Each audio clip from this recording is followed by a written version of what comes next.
కూడా ఏం చెప్పాడంటే, I came to give life, నేను జీవాన్ని ఇవ్వడానికి వచ్చానని చెప్పేసి అన్నాడు.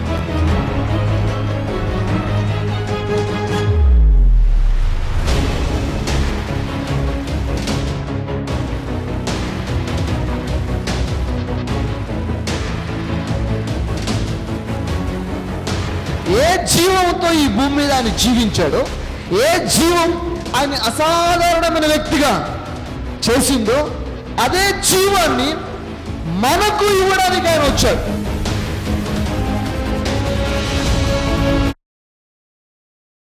హాయ్ అండి, ఈరోజు మీ ముందుకు రావడానికి నేను చాలా సంతోషిస్తున్నాను. నా జీవితంలో నేను నేర్చుకున్నటువంటి కొన్ని అద్భుతమైన విషయాలను, నన్ను ఆశీర్వదించినటువంటి కొన్ని విషయాలను మీతో నేను పంచుకోవాలనుకుంటున్నాను.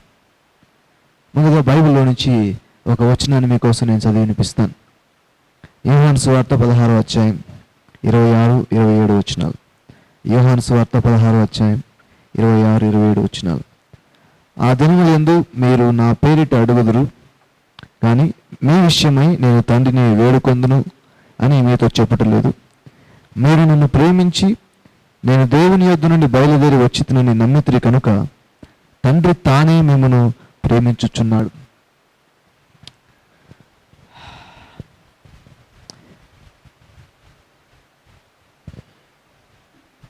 ఈరోజు నేను మాట్లాడబోయే విషయాలు మీకు చాలా ఆశీర్వాదకరంగా ఉంటాయని నేను నమ్ముతున్నాను.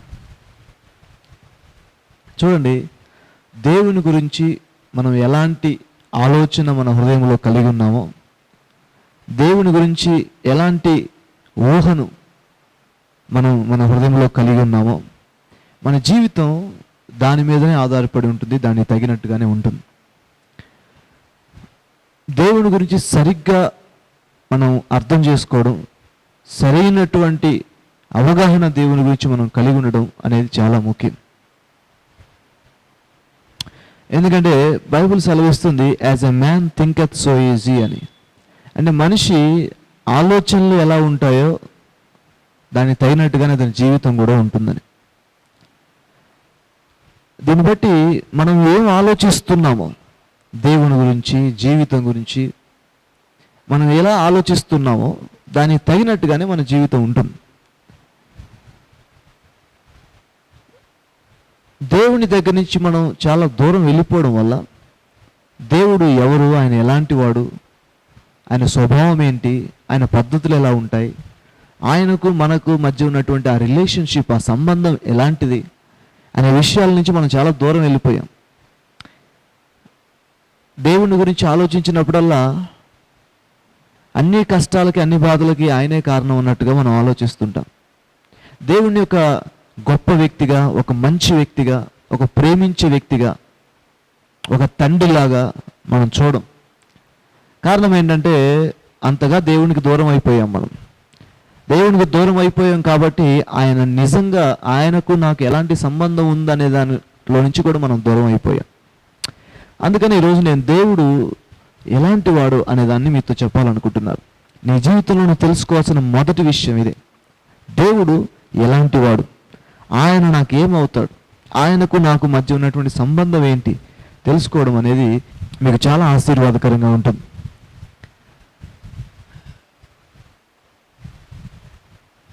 నేను చదివిన వాక్య భాగాన్ని చూసినట్లయితే అక్కడ యేసు ప్రభువు వారే మాట్లాడుతున్నారు. యేసు ప్రభువు వారు ఏమని మాట్లాడుతున్నాడంటే, మీరు ప్రార్థన చేయండి, నేను మీకోసం ప్రార్థన చేస్తానని చెప్పేసి ఆయన అనట్లేదు. మీరు ప్రార్థన చేయండి, మీ ప్రార్థన తండ్రి ఆలకిస్తాడు, తండ్రి జవాబునిస్తాడు, ఎందుకంటే తండ్రే మిమ్మల్ని ప్రేమిస్తున్నాడు అనే మాట అక్కడ చెప్పాడు. సో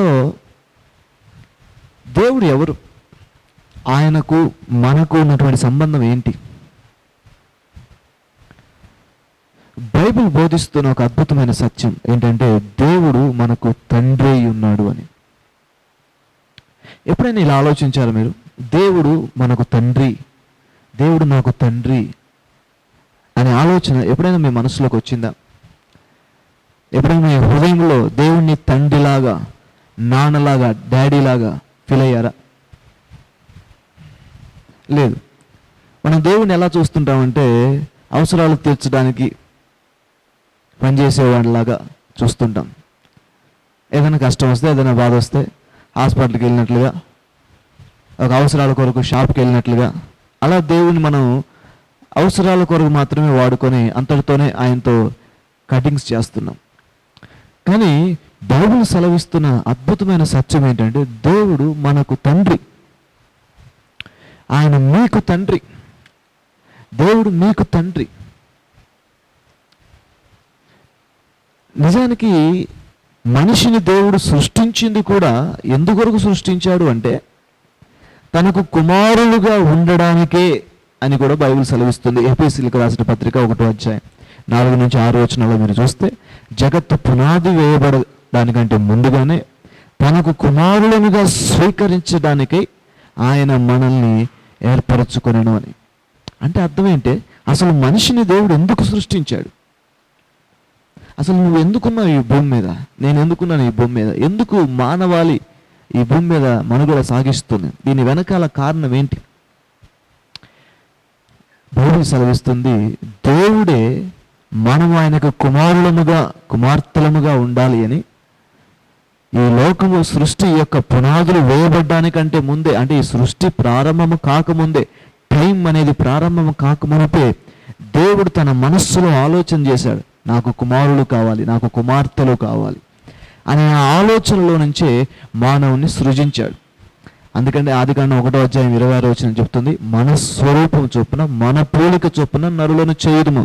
మన పోలిక, మన స్వరూపం ఎవరికి ఇస్తాం? మన పోలిక, మన స్వరూపం మన పిల్లలకే కదా. దేవుడు తన పోలికను, తన స్వరూపాన్ని మనకిచ్చాడు. ఎందుకు ఇచ్చాడంటే తన పిల్లలము కనుక, తనకు పిల్లలుగా ఉండడానికే. దేవుణ్ణి మనం ఎలా చూసామంటే ఇంతకాలం దేవుణ్ణి ఒక కఠోరమైన, కఠినమైన, భయంకరమైన, ఉక్రోషము కలిగిన, ఉగ్రత కలిగిన, ఒక భయంకరమైన ఆకారంతో ఆయన పోల్చి ఒక్కడే ఏమి పొద్దుపోక ఒక కుర్చీలో కూర్చొని ఏం చేయాలని ఆలోచిస్తున్న వ్యక్తిలాగా మనం ఆలోచిస్తున్నాం. దేవుడిని చాలా దూరంగా చూస్తున్నాం మనం అందరం. కానీ దేవుడు మనిషిని ఎలా చూస్తున్నాడంటే నా కుమారులు, నా కుమార్తెలు. It's not about religion. ఇది మతం గురించి కాదు. ఆయన క్రైస్తవులకు తండ్రి, క్రైస్తవుల దేవుడు అనట్లేదు నేను. మనుషులందరూ కూడా, మతం తర్వాత ఫస్ట్ మనుషులందరినీ కూడా ఆయన తన పిల్లలుగా చూస్తున్నాడు. అందరూ ఆయన దగ్గర లేకపోవచ్చు, అందరూ ఆయన గుర్తించకపోవచ్చు, అందరూ ఆయన దగ్గరికి వచ్చి ఉండకపోయి ఉండొచ్చు, చాలామంది ఆయనకు దూరంగా ఉండొచ్చు, కొంతమంది అసలు దేవుడే లేడు అనుకుంటూ ఉండొచ్చు. నాకు తండ్రి లేడు అని నువ్వు అన్నంత మాత్రాన మీ తండ్రి గురించి, నీకు తండ్రి కాకుండా పోతాడా మీ తండ్రి? అలాగే దేవుడు లేడు అని నువ్వు అన్నంత మాత్రాన దేవుడు లేకుండా పోడు, ఆయన నీకు తండ్రి కాకుండా పోడు. ఎందుకంటే ఆయన నిన్ను సృజించాడు. కాబట్టి స్నేహితులారా, ఈరోజు నేను మీతో చెప్పాలనుకున్నాను, దేవుడు మనకు తండ్రి అయి ఉన్నాడు, ఆయన మీకు తండ్రి అయి ఉన్నాడు. ఇది చెప్పడానికే, ఇది చూపించడానికే యేసుప్రభు వారు ఈ భూమి మీదకి వచ్చారు. ఆయన ఈ భూమి మీద సంచరిస్తున్నప్పుడు, ఈ భూమి మీద తిరుగుతున్నప్పుడు ఆయన చెప్పిన మాట అంతా ఏంటో తెలుసండి? పరలోకమందున మీ తండ్రి, మీ తండ్రి, ఆయన మీ తండ్రి, ఆయన మీ తండ్రి అని చెప్పేసి అన్నాడు. ప్రియమైన స్నేహితులారా, I have a good news for you today. ఈరోజు మీకు ఒక శుభవార్త ఉంది నా దగ్గర. అదేంటంటే, God is your heavenly father. దేవుడు నీ పరలోకపు తండ్రి అయి ఉన్నాడు. ఆయన నిన్ను ప్రేమిస్తున్నాడు, ఎంతో ప్రేమిస్తున్నాడు. నిన్ను బట్టి ఆయన ఎంతో ఆనందిస్తున్నాడు, నిన్ను బట్టి ఆయన ఎంతో సంతోషిస్తున్నాడు. మనం కొన్ని ప్లేసులు చూసినప్పుడు, కొన్ని విహారయాత్రలకు వెళ్ళినప్పుడు, కొన్ని అందమైన లొకేషన్స్ చూసినప్పుడు, ఎంత బాగుందని చెప్పేసి అనుకుంటుంటాం కదా. ఈ లొకేషన్ ఎంత అందంగా ఉందని చెప్పేసి అనుకుంటుంటాం. ఒక మంచి బైక్ చూస్తే ఈ బైక్ ఎంత బాగుందని చెప్పేసి అనుకుంటాం. ఒక మంచి వస్తువుని చూస్తే ఈ వస్తువు ఎంత అందంగా ఉంది, ఎవరు చేశారని చెప్పేసి అనుకుంటాం.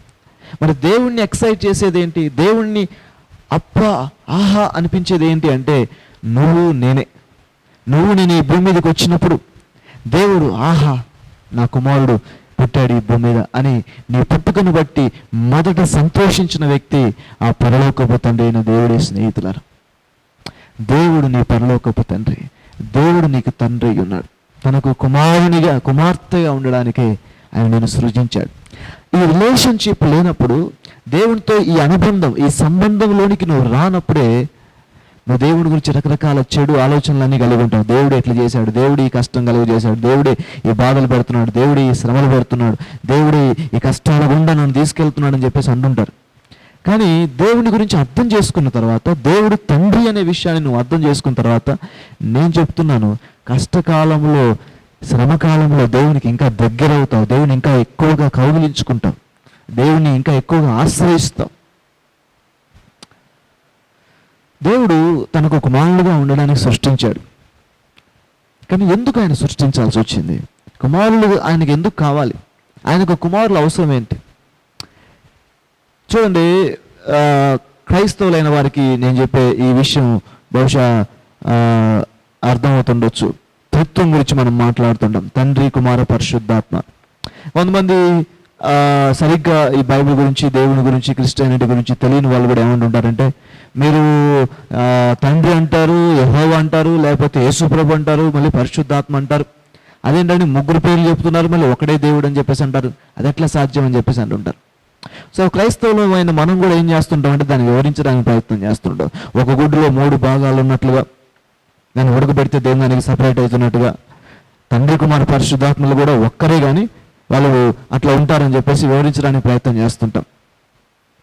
కానీ దాని లోపలికి వెళ్ళలేము. ఒక్కోసారి దాన్ని డీటెయిల్గా అర్థం చేసుకోవడానికి ప్రయత్నం చేయి.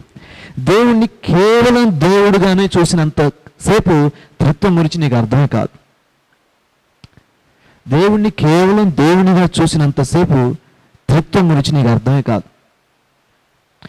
లేదు ముగ్గురు కాదు ఒక్కడేం చెప్పేసి అంటావు, కానీ 3 పేర్లు చెప్తుంటావు. నీకే లోపల ఒక కన్ఫ్యూజన్, ముగ్గురా ఒక్కలా? మరి ఒక్కరు అంటున్నారు, ముగ్గురు ఏంటి, ముగ్గురు పేర్లు ఉన్నాయేంటి? ఈ ముగ్గురు ఎవరంటే, ఫస్ట్ యెహోవా ఉన్నాడు, తర్వాత ఆయన యేసుప్రభుగా వచ్చాడు, మళ్ళీ తర్వాత ఆయనే పరిశుద్ధాత్మగా వచ్చాడు, ఆయనే కాకపోతే ఆయనే రూపాలు మార్చుకుంటూ వచ్చాడని చెప్పేసి అభిప్రాయపడతావు. లేదు, దేవుడు కేవలం దేవుడే అనే ఆలోచన కలిగి ఉన్నంతసేపు నీకు ఈ విషయం అర్థమే కాదు. దేవుడు తండ్రి అనే విషయం ఎప్పుడైతే నీకు అర్థమవుతుందో, ఎప్పుడైతే గ్రహిస్తావో, అప్పుడు ఈ విషయాలను నీకు బాగా అర్థమవుతాయి. బైబిల్ దేవుని గురించి చాలా అద్భుతమైన విషయాలు వివరిస్తుంది చూడండి. కానీ అసలు కాన్సెప్టే చాలామంది అర్థం చేసుకోలేదు. అసలు దేవుడు ఎవరు, ఆయన మనకి ఏమవుతాడు అనే కాన్సెప్టే చాలామంది వదిలేశారు. దేవుడు మనకి ఏమవుతాడు, ఆయన ఎవరు, ఆయన మనల్ని ఎందుకు సృష్టించాడు? ఏదో బొమ్మలు చేసి ఆడుకోవడానికా? కష్టాలు శ్రమలు పెట్టి ఎట్లా దీంట్లోంచి బయటకు వస్తాడో చూద్దాం అని చెప్పేసి ఏదో పరీక్షలు పెట్టడానికా? అసలు దేవుడు మనిషిని ఎందుకు సృష్టించాడు? ఆయనకు మనకు సంబంధం ఏంటి? బైబిల్ చెప్తుంది ఆయన మనకు తండ్రి అని. సో మరి త్రిత్వాన్ని ఎలా అర్థం చేసుకోవాలి? చూడండి, దేవుడు తండ్రిగా ఉన్నాడు, కుమారుడుగా ఉన్నాడు, పరిశుద్ధాత్మగా ఉన్నాడు. ముగ్గురు ఒక్కరే కాదు. ఓకే, ఇది బాగా అర్థం చేసుకోండి. ముగ్గురు ఒక వ్యక్తి కాదు. ఫాదర్, తండ్రి, he's a person. Son, Jesus Christ, he's a person. Holy spirit, he's a person. తండ్రి ఒక వ్యక్తి, కుమారుడు ఒక వ్యక్తి, పరిశుద్ధాత్మ ఒక వ్యక్తి. ముగ్గురున్నారు, ముగ్గురే. వారు ముగ్గురు వ్యక్తులు. తండ్రికి ఒక వ్యక్తిత్వం ఉంది, కుమారునికి ఒక వ్యక్తిత్వం ఉంది, పరిశుద్ధాత్మకు ఒక వ్యక్తిత్వం ఉంది. ముగ్గురు గురించి బైబిల్ చాలా స్పష్టంగా మాట్లాడుతుంది. నిజానికి యేసు ప్రభు వారు బాప్తీసం తీసుకొని నీళ్ళల్లో నుంచి బయటకు వస్తున్నప్పుడు అక్కడ ముగ్గురు వ్యక్తిత్వాలు మనకు కనపడతాయి. యేసు ప్రభు నీళ్ళ నుంచి వచ్చాడు, ఆయన బాప్తీసం తీసుకొని. అక్కడ ఒక వ్యక్తి కనపడుతున్నాడు, యేసు ప్రభు. పైనుంచి ఒక శబ్దం వినపడింది, ఈయన నా ప్రియ కుమారుడు అనేటువంటి శబ్దం. అది తండ్రి మాట్లాడడం. పరిశుద్ధాత్మ ఆయన మీదకి పావురంలాగా దిగి వచ్చింది అని పరిశుద్ధాత్మ గురించి కూడా అక్కడ మాట్లాడబడింది. అంటే ముగ్గురు వ్యక్తులు అక్కడ కనపడుతున్నారు, ముగ్గురు వ్యక్తుల ఇన్వాల్వ్మెంట్ అక్కడ కనపడుతుంది. ముగ్గురు వ్యక్తులు ఉన్నారు, ఒక్కడు కాదు, ముగ్గురు వ్యక్తులు. అయినా కూడా ఒక్కడే అని చెప్పేసి అంటున్నాం, దేవుడు అంటున్నాం. ఓకే, దీన్ని ఎలా వివరించాలి?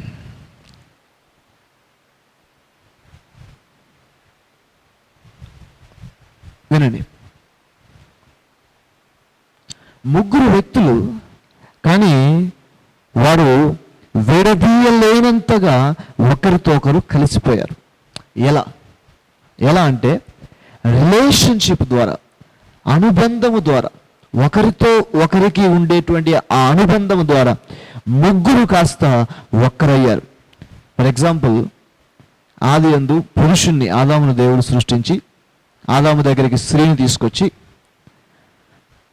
స్త్రీని ఆదాముకి ఇచ్చినప్పుడు ఆయన ఒక మాట చెప్పాడు, వీరిద్దరు ఇక మీదట ఇద్దరు కాక ఏక శరీరమై ఉందురని చెప్పేసి అన్నారు. 2 shall become one.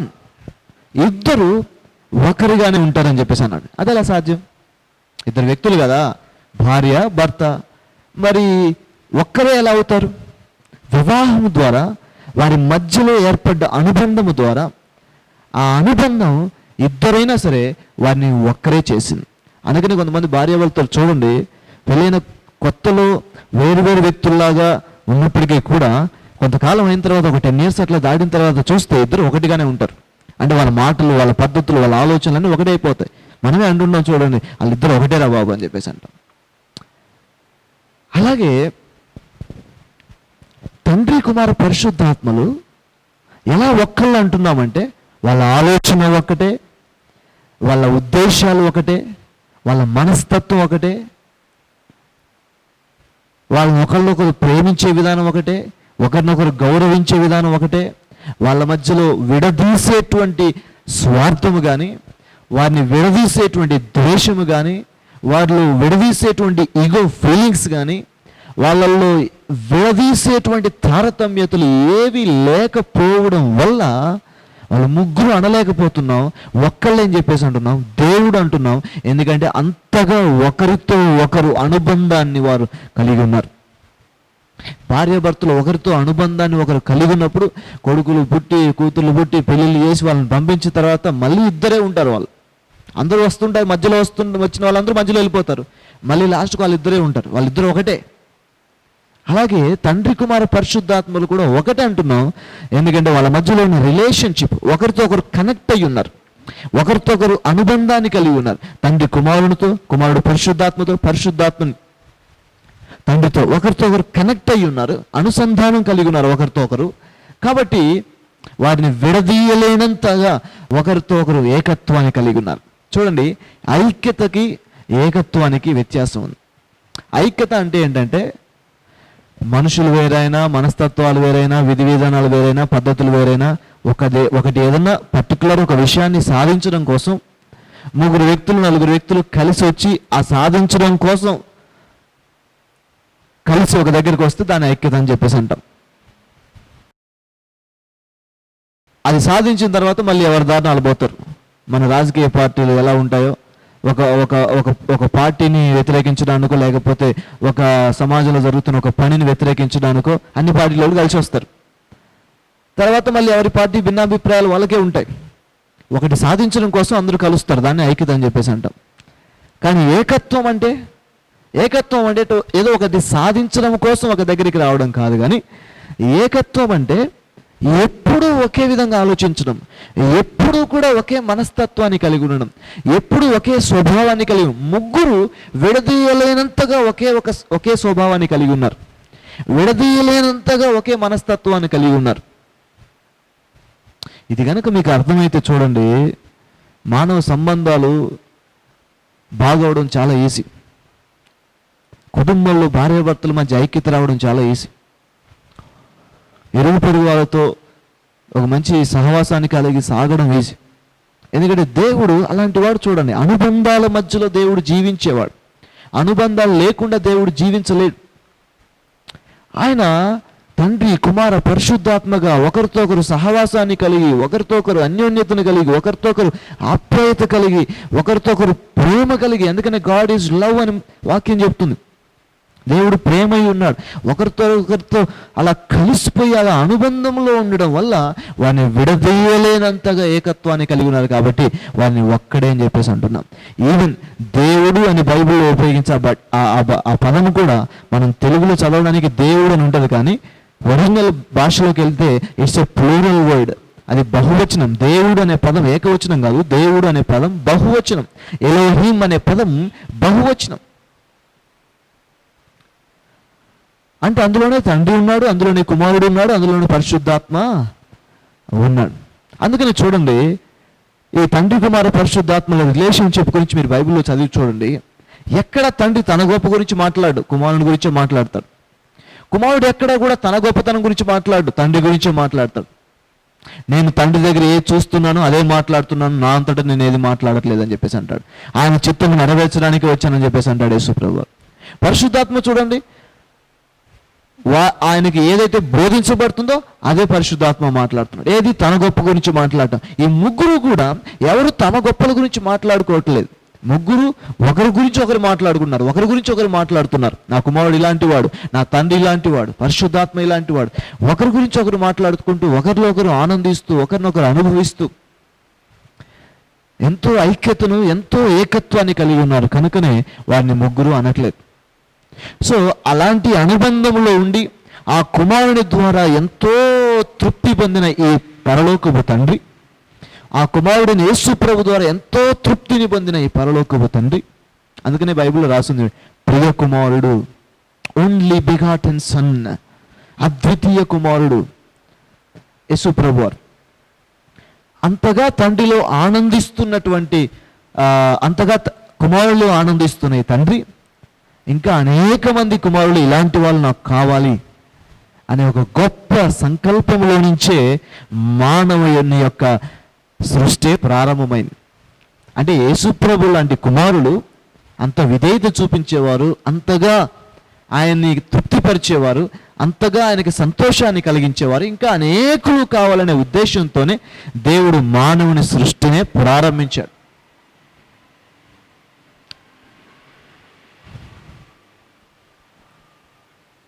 సో ఈరోజు నువ్వు నేను ఎందుకున్నావు ఈ భూమి మీద అంటే, తండ్రి కుమారుని పరిశుద్ధాత్మల మధ్యలో ఉన్నటువంటి అనుబంధంలోనికి మనల్ని కూడా తీసుకొచ్చి చేర్చడానికి, ఇంక్లూడ్ చేయడానికి, మనల్ని తీసుకొచ్చి ఆ కుటుంబంలో చేర్చడానికి మనల్ని దేవుడు సృజించాడు. అందుకని బైబిల్లో ఒక మాట రాసింది, ఎఫెసీయులకు రాసిన పత్రికలు, మునుపు దూరస్తులై ఉంటది, ఇప్పుడు సమీపస్తులై ఉన్నారు. ఇప్పుడు దేవుని ఇంటివారై ఉన్నారు, దేవుని కుటుంబీకులై ఉన్నారు. యేసు ప్రభు కూడా అదే చెప్తున్నాడు, నేను మీకోసం మీడియేటర్షిప్ చేయాల్సిన అవసరం లేదు, మీరే ప్రార్థన చేయండి, తండ్రి మీకు జవాబిస్తాడు, ఎందుకంటే తండ్రే మిమ్మల్ని ప్రేమిస్తున్నాడు అని చెప్పేసి అన్నాడు. My friends, I have a good news for you today. ఈరోజు మీకు ఒక శుభవార్త ఉంది. అదేంటంటే దేవుడు మీ పరలోకపు తండ్రి. ఆయన మిమ్మల్ని బట్టి ఎంతో ఆనందిస్తున్నాడండి, మిమ్మల్ని బట్టి ఎంతో సంతోషిస్తున్నాడు. నువ్వు ఎప్పుడు ఆయనకి బోరు కొట్టవు, నేను చూసి ఎప్పుడు కూడా ఆయన అసహించుకోవట్లేదు, నీ మీద ఎప్పుడు ఆయన కోపంగానే లేడు. మనమే అనుకుంటామంటే, ఓ దేవుడు కోపంగా ఉన్నాడేమో నా మీద, దేవుడు నా మీద పగబెట్టాడేమో, దేవుడు నన్ను చంపేస్తాడేమో అని చెప్పేసి మనం దేవునికి చాలా దూరంగా పరిగెడుతుంటాం. అది మన ఆలోచన విధానం అలా ఉంది, మనం అట్లా ఆలోచిస్తున్నాం, అది మన తప్పుడు ఆలోచన. కానీ దేవుని దృష్టిలో చూస్తే దేవుడు మన మీద ఎప్పుడూ కోపంగా లేడు, దేవుడు మన మీద ఎప్పుడు కూడా అసహించుకోవట్లేదు. ఆయన నిన్ను ఎప్పుడు అసహించుకోవట్లేదు, నీ మీద ఎప్పుడూ కోపంగా లేడు. నేను ఎప్పుడు శిక్షిద్దామా, ఎప్పుడు తప్పు చేద్దామా, ఎప్పుడు బెత్తం తీసుకొని వెనక నుంచి లాగిద్దామా అని చెప్పేసి ఆయన ఎదురు చూడట్లేదు. మనం అట్లా అనుకుంటున్నాం, దేవుడు ఇట్లా చేస్తాడేమో అని మనం భయపడిపోతున్నాం. తప్పు చేసినప్పుడు పిల్లలు తండ్రికి భయపడి దొంగచాటున పోతుంటారు చూసారు ఇంట్లోకి, అలాగే మనం వెళ్తున్నాం. కానీ తండ్రి అయిన దేవుడు మన విషయంలో అలా లేడు. దొరికితే చంపేస్తా బిడ్డ అన్నట్టుగా ఆయన లేడు. ఆయన మనల్ని ఎంతో ప్రేమిస్తున్నాడు, ఆయన నిన్ను ఎంతో ప్రేమిస్తున్నాడు. బైబిల్ ఇంకో మాట రాస్తుందండి, రోమిలకు రాసిన పత్రికలో, మనం ఇంకనూ పాపులమై ఉండగానే క్రీస్తు మన కొరకు చనిపోయాను అని. అర్థమవుతుందండి, దేవుడు మనల్ని ఎంత ప్రేమిస్తున్నాడు అర్థమవుతుందండి. కొంతమంది యేసు ప్రభు నమ్ముకున్న తర్వాత జాగ్రత్త ఏమైనా తప్పు చేస్తే కాళ్ళు కొడతాడు దేవుడు అని చెప్పేసి అంటుంటారు. కానీ బైబిల్ చెప్తుంది, యేసు ప్రభులోనికి రాకముందే, ఇంకా పాపులముగా ఉన్నప్పుడే ఆయన మన కొరకు ప్రాణం పెట్టాడు అని చెప్పేసి. అంటే దేవుడు ఎవరో తెలియకముందే, దేవుని గురించి అవగాహన లేకముందే దేవుడు మనల్ని ప్రేమించాడు. ఇప్పుడు ఆయన కుమారులుగా కుటుంబంలో చేరాం. తప్పిపోయిన కుమారుని యొక్క ఉదాహరణ చూడండి, ఎంత అద్భుతమైన ఉపమానం అది. ఆ చిన్న కుమారుడు ఆస్తి మొత్తం తీసుకొని వెళ్ళి దుబారా చేసి మళ్ళీ ఇంటికి తిరిగి రావడం ప్రారంభించాడు. ఎలా వచ్చాడు? నా తండ్రి ఇంటికి నేను వెళ్తాను, మా నాన్న నన్ను క్షమిస్తాడులే, ఆ ఇంట్లో మళ్ళీ నన్ను చేర్చుకుంటాడులే, నేను మళ్ళీ నా ఆస్తిని అనుభవిస్తానులే అని చెప్పేసి వెళ్ళలేదు. అతనేమనుకున్నాడు అంటే, ఇక్కడ తిండి దొరకట్లేదు, కష్టకాలం వచ్చేసింది, మన నాన్నగారి ఇంటికి వెళ్ళి అక్కడ ఏదైనా కూలి పని చేసుకొని కూలోలాగా బతుకుదాం అనుకొని వచ్చాడు అతను.